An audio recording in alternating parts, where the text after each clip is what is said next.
Hey, sports fans, I'm in front of the San Siro Stadium in Milan, Italy. It's one of the most historic and well-known grounds in European football.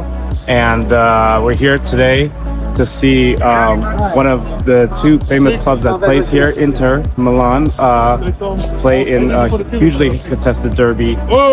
So excited to be here to witness one of the great scenes in sports. So let's go. The San Siro is just one of those grounds where, no matter the circumstance, if you have a chance to see a match here, you gotta do it.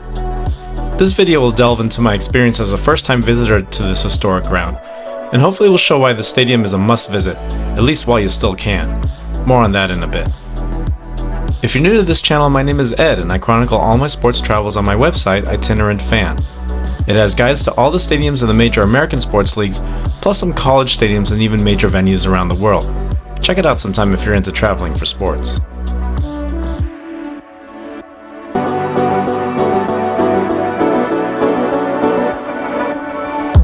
There are many soccer-mad cities around Europe, of course, but Milan, Italy ranks right up there with the best of them. And in Milan, the center of it all is the historic stadium known simply as the San Siro. The ground is celebrating 100 years in 2026, and it is the longtime home of Milan's two major football clubs, AC Milan and Internazionale, otherwise known as Inter.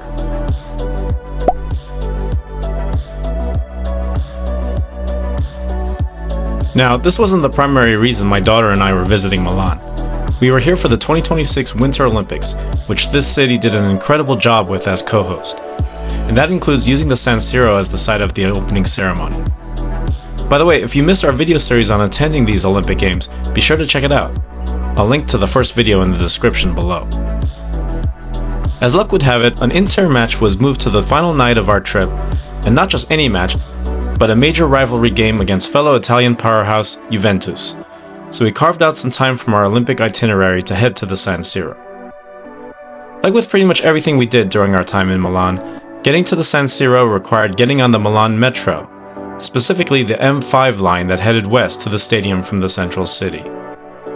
Our specific route required a transfer, but in all the trip took about 25 minutes, and when we emerged from underground at the San Siro Stadio stop, there was the stadium a couple hundred yards away. Pretty much from the moment you get off the train, you'll see all sorts of merchandise stands, as well as food stands offering all manner of street food. The area surrounding the San Siro is largely residential, but if you're fancying a bite to eat before entering the stadium, this is your best bet. The good news is there's plenty of selection, and these booths are also open for a while after the match as well. As far as I was concerned though, there was no time for food, as we were running a bit late and I wanted to make sure we found our seats before kickoff.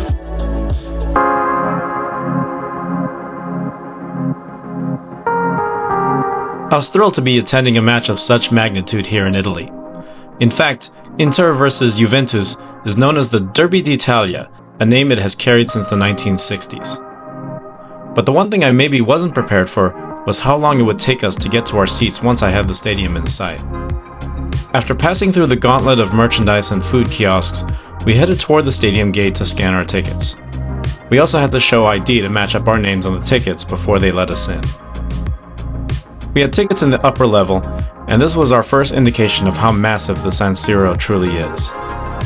First, we had to ascend one of these very tall circular columns, which took about 5 minutes. There are also stairs in the center if you're fit enough to tackle that challenge. Once we reached the top of the column though, we weren't done. We still had to climb up a section of the seating bowl before reaching our final destination.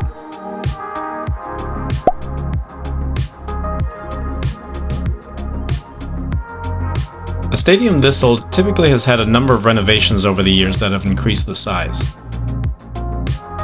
The last major revamp of the San Siro took place in the late 1980s, which added a third tier to 3 sides of the stadium, and also the roof canopy with its distinctive red girders. By the way, the San Siro has a different official name. In 1980, it was named for Milanese football great Giuseppe Meazza, who won 2 World Cups with Italy. Despite that, the stadium still is called San Siro by most fans. And if you hope to see a match at this iconic stadium one day, your time is running short. As of early 2026, AC Milan and Inter have embarked on plans to build a new, modern stadium next door. While necessary to keep the clubs competitive with other big-name clubs around Europe, it does mean doing away with a historic structure and site of memorable moments for millions of football fans.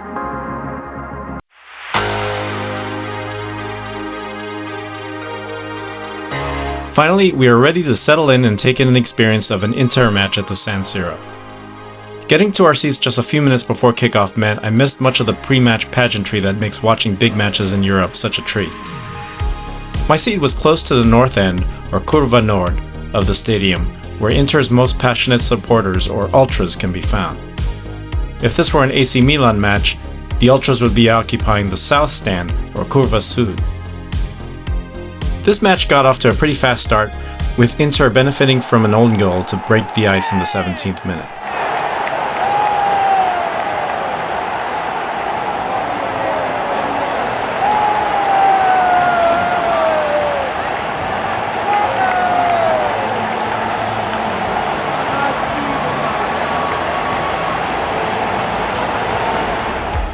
The first half was pretty action-packed. Juve tied the match about 9 minutes later, and then went down a man when one of its defenders was served a red card. At halftime, my young daughter asked that we get away from all the cigarette smoke permeating the stands at this level, so we descended from the third tier. Fortunately, we found a standing room area that I thought for sure would be policed by stadium workers considering how empty it was, but that was not the case at all, and so we watched the entire second half from this vantage point. And I have to say that, despite watching the game from behind plexiglass, this was not a bad view at all.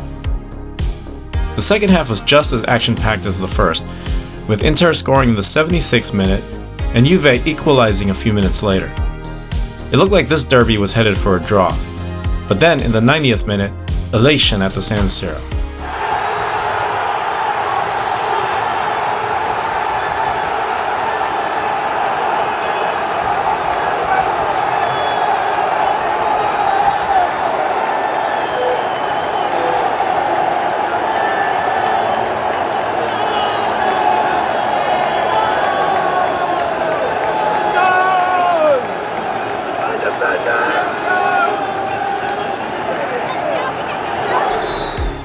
A dramatic goal held up through a few minutes of stoppage time and gave Inter the victory over their fierce rival.